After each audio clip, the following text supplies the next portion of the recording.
नमस्कार दोस्तों, मैं सुभाष नायक। आज हम असिस्टेंट प्रोफेसर के लिए PTI assistant professor college education के लिए जो विस्तृत फॉर्म मांगा गया है, जो है वो आरपीसी की साइट से डाउनलोड करके विस्तृत फॉर्म 2 कॉपियों में भर के साथ में लेके जाना है। इंटरव्यू के लिए जिन अभ्यर्थियों को बुलाया गया है उनको उसको फिल करने की हम बात करते हैं। तो सबसे पहले हमें ध्यान रखना है कि पेज नंबर 50 से 55 तक है वो विस्तृत फॉर्म है, उसको साइट से क्या कर लेना है, आयोग की साइट से डाउनलोड कर लेना है। उसके बाद पेज नंबर 50 के ऊपर जो एंट्रीज फिल करनी है उसमें सबसे पहले आपको ये देखना है आवेदक का हस्ताक्षर युक्त नवीनतम फ़ोटो, आधा फ़ोटो सिग्नेचर करना है, हस्ताक्षर आधा फ़ोटो पर आधा फॉर्म पर। यहाँ पे आपको अपना फ़ोटो लगाना है, जिस पे फ़ोटो चिपकाने के बाद, चस्पा करने के बाद आपके स्वयं के हस्ताक्षर करने हैं। ठीक है, जो आधा है वो फॉर्म के ऊपर होना चाहिए, आधा फ़ोटो के ऊपर होना चाहिए। इस साइड है वो आपकी 50 रुपये की जो ऑनलाइन रसीद कटती है वो हो जाएगी। ठीक है, सबसे पहले बात करते हैं रोल नंबर की। जो आपका रोल नंबर है वो फिल करना है इस वाले बॉक्स के अंदर। उसके बाद एप्लीकेशन नंबर फॉर्म फिल करने हैं सेकंड बॉक्स पे। उसके बाद मेरिट क्रमांक ये कार्यालय के लिए छोड़ देना है। ऑनलाइन जमा क्रमांक में शुल्क राशि, जो रसीद के आपके क्रमांक है वो यहाँ डालने हैं। उसके बाद विज्ञापन संख्या या शुद्धि पत्र संख्या, जो हमारे विज्ञप्ति में जो विज्ञापन संख्या दी हुई है वो यहाँ डालनी है। पद code physical education training PTI के लिए है वो 02 पद कोड हो जाएगा। पद का नाम पीटीआई कॉलेज एजुकेशन या असिस्टेंट प्रोफेसर हो जाएगा। विभाग का नाम शिक्षा विभाग। ठीक है, उसके बाद कैटेगरी आएगी। कैटेगरी में आपकी जो category unreserved, EWS, OBC, MBC, ST, SC, ST और 12 जिले के समस्त तहसीलों के शहरिया है वो, ये अपनी कैटेगरी है वो क्या कर सकते हैं, फिल कर सकते हैं। उसके बाद जन्म स्थान व मूल स्थान में, जिसमें पहले राज्य भरना है दोनों में, फिर जिला, फिर तहसील, अन्य टिप्पणी में आप अपना गांव भर सकते हैं, गांव वगैरह ऐसे फिल कर सकते हैं। ये विशेष अतिरिक्त श्रेणी है, ये विशेष लोगों के लिए जिनमें महिला, निःसंजन, भूतपूर्व सैनिक, एनसीसी कैडेट, उत्कृष्ट खिलाड़ी है। तो वो जो इस कैटेगरी से आते हैं वो अपने संबंधित कॉलम में हाँ लिखे, बाकी को क्रॉस करके कट कर सकते हैं। सेवारत कर्मचारी, जिसके विभाग का नाम और पद का नाम, जो कर्मचारी सेवा में हैं या जो अभी सर्विस में हैं उनके लिए हैं।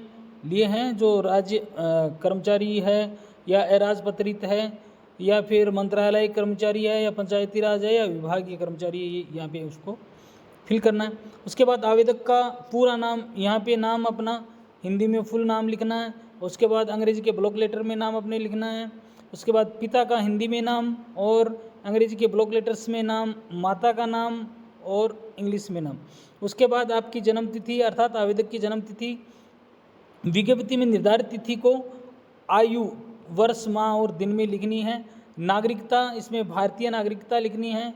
वैवाहिक स्थिति में आप विवाहित है या अविवाहित है। ठीक है, परित्यक्ता, तलाकशुदा, विधवा, पुनर्विवाहित, ये सारी कैटेगरियाँ दी हुई है, जिसमें आप संबंधित कैटेगरी में अपना है वो विवरण दे सकते हैं। यस का निशान लगा सकते हैं, जिस कैटेगरी में हो तो उसको क्या कर सकते हो, यस कर सकते हो। ठीक है, विवाहित है तो उसका विवरण देना है, जिसमें पत्नी का नाम, विवाह की तिथि, विवाह स्थान, पंजीयन संख्या जो उसमें दी हुई है, मैरिज सर्टिफिकेट में पंजीयन स्थान और पंजीयन अधिकारी का विवरण। ठीक है, ओके। बात करते हैं नेक्स्ट पेज नंबर 51 की। 50 नंबर में सबसे पहले 51 में सबसे पहले संतान संबंधी विवरण पूछा गया है, जिसमें जीवित पुत्र पुत्री का नाम लिखना है, उनका जन्म दिनांक लिखना है। 4 दिए हुए हैं, लेकिन कुल संतान संख्या 2002 से पूर्व कितनी है और 2002 के पश्चात कितनी है, टोटल वर्तमान में कुल कितनी है। ठीक है, तो ये विवरण देना है। उसके बाद आपका पत्र व्यवहार का पता, अपना गांव, तहसील, जिला, सब कुछ राज्य लिखना है। और उसके बाद मोबाइल नंबर और ईमेल आईडी भी डालनी है। और उसमें स्थायी निवास का भी हो जाएगा। ठीक है, उसके बाद आपकी शैक्षणिक योग्यता है जिसमें मैट्रिक, हाई स्कूल, सेकेंडरी, माध्यमिक बोलते हैं इसको। ठीक है, तो इसमें बोर्ड है, विश्वविद्यालय का बोर्ड या विश्वविद्यालय जिसमें आरपीएससी आ जाएगा, वर्ष आ जाएगा, कुल प्राप्तांक कितना आया, परसेंटेज कितना आया, श्रेणी कौन सी बनी, आपके जो सब्जेक्ट है वो कौन से हैं, कोर्स की अवधि कितने साल की थी और प्रयासों की संख्या कितनी थी। उसके बाद है higher secondary, senior secondary, inter वरिष्ठ उपाध्याय, ये सीनियर 12th क्लास के लिए हैं, जिसमें आपको इसमें भी बोर्ड, वर्ष और प्राप्तांक, श्रेणी, ऐच्छिक विषय, जो 12th क्लास के अंदर तो आपके विषय भी ऐच्छिक होते हैं, उसके हिसाब से डाल देने हैं, उसकी अवधि और प्रयास है उनकी संख्या। ठीक है, उसके बाद बीए, बीएससी, एमएससी जो भी है, शिक्षा में स्नातक, बीएड जो भी आपने किया है, पात्रता यूजीसी नेट। ठीक है, अच्छा बीए बीएससी, इसमें बीए बीएससी आ जाएगा, और जो स्नातक है उसमें जो बीएड है उसके समकक्ष हमारा बीपीएड आ जाएगा। ठीक है, ओके, एमएससी यहाँ के इसके समकक्ष हमारा एमपीएड आ जाएगा। ठीक है, ये इंटर्नशिप वाला ये हमें करना नहीं है। ठीक है, इसमें हमें कुछ भरना नहीं है। अब बात करते हैं नेक्स्ट, ये दय है, ये तीनों ही नहीं भरने हैं हमें। पदनाम, संस्था का नाम, अनुभव, ये अनुभव की हमें इसमें कोई आवश्यकता नहीं है। उसके बाद आता है अतिरिक्त विस्तृत सूचना, जिसमें जो गवर्नमेंट एम्प्लॉई है उनको पद का नाम, एम्प्लॉई आईडी, नियुक्ति अधिकारी, जैसे फर्स्ट ग्रेड को डायरेक्टर ने दिया है तो डायरेक्टर का पद ग्रहण करने की तिथि, पद छोड़ने आगे लगातार और नियमित कंटिन्यू चल रहे हो तो इसमें लिखना जरूरी नहीं है। प्रोबेशन हो गया है तो स्थायी, नहीं हुआ है तो अस्थायी। ठीक है, वेतनमान, पे मैट्रिक। ओके, अब बात करते हैं 2 नंबर की, विज्ञापन में आयु में छूट चाहते हो तो इसमें अगर कोई आयु में छूट चाहता है तो उसका विवरण देना है, नहीं तो नील लिख देना है। यदि आपने कोई पुरस्कार, विजय चिन्ह, पदक प्राप्त किया है तो इसमें विवरण देना है, नहीं तो नील लिख देना है। यदि ऐसे कोई शोध किया है जो इस प्रतियोगिता में चयन में सहायक है, अगर उस प्रकार का है तो इसमें विवरण देना है, नहीं तो नील कर देना है। ठीक है, यदि आपको आयोग द्वारा दंडित किया गया है तो उसका विवरण देना है। तो अगर दिया हुआ है, दंडित किया हुआ है तो इसके अंदर क्या करना है, नहीं तो फिर इसको कट कर देना है, इसको मतलब सब में क्या कर देना है, क्रॉस कर देना है। समझ में आगे बात, इसमें कुछ है तो उसका विवरण दो, नहीं तो नील करो इसको। इसमें पद, विभाग, ये सारे डिटेल देनी है। ठीक है, ओके, ये आपके द्वारा क्या की जाएगी, घोषणा की जाएगी, जिसमें यहाँ पे स्थान लिख देना, यहाँ पे दिनांक लिख देना, यहाँ पर आपने साइन कर देना। ओके, नेक्स्ट बात करते हैं हम प्रश्न संख्या 53 की। तो 53 में जो आपके डॉक्यूमेंट्स हैं उनकी जारी करने की दिनांक व उसके कितने पृष्ठ आप इसके साथ संलग्न कर रहे हो वो लिखना है, जिसमें मैट्रिक, 10th क्लास और उसका सर्टिफिकेट बोर्ड का, उसके बाद 12th क्लास, उसके बाद 12th क्लास का, ये 12th क्लास का सर्टिफिकेट, फिर उसके बाद 12th क्लास का सर्टिफिकेट, उसके बाद बीए बीएससी, ठीक है, उसके बाद बीपीएड, उसके बाद एमपीएड, उसके बाद, ठीक है, अनुभव प्रमाण पत्र में कुछ देना नहीं है।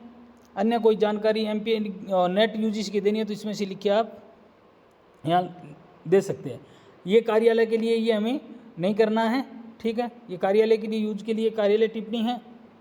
और नेक्स्ट पेज नंबर 54 पे आ जाएंगे तो ये भी कार्यालय के लिए, इसमें कार्यालय देखेगा कि कौन कौन से यस करेंगे, तो हमें उसमें कुछ नहीं करना है, इसको खाली छोड़ देना है 54 नंबर पेज को। और 55 नंबर पेज है, 55 नंबर पेज है, उसमें अभ्यर्थी की विज्ञप्ति में निर्धारित तिथि को आयु 1/1/2024 जो विज्ञप्ति निर्धारित की गई है तारीख, उसको आयु, उसमें न्यूनतम और विज्ञप्ति के अनुसार न्यूनतम आयु कितनी, तिथि न्यूनतम अनुसार निर्धारित तिथि को आयु न्यूनतम कितनी थी, ठीक है, और अधिकतम कितनी है, न्यूनतम 21 वर्ष थी, अधिकतम अनरिजर्व्ड के लिए 40 वर्ष थी वो, ठीक है। और अभ्यर्थी की श्रेणी, कोई एससी से आता है, ओबीसी से आता है, जिस कैटेगरी से आता है उसमें जो भी है लिख देना है। उसके बाद ये परिनिरीक्षण टिप्पणी है, और हम आगे का हमें कुछ भरना नहीं है, यहाँ पे हमारे क्या हो जाएंगे, शाइन हो जाएंगे आवेदक के हस्ताक्षर। और इस प्रकार ये जो फॉर्म है वो हमारा क्या होता है, कंप्लीट होता है। ये फॉर्म फिल करने के बाद हमें 2 प्रतियों में इसके सेट कर लेना है, तैयार कर लेना है, और इसके साथ हमारे जितने भी डॉक्यूमेंट हमने इसके साथ संलग्न किए हैं वो लगा के और 2 प्रतियों में तैयार कर लेना है। 100 हस्ताक्षर युक्त फोटोकॉपी सारे डॉक्यूमेंट्स की, और दोनों फॉर्म हैं वो इंटरव्यू देते टाइम अपने साथ लेके जाने हैं, ओरिजिनल डॉक्यूमेंट्स के साथ।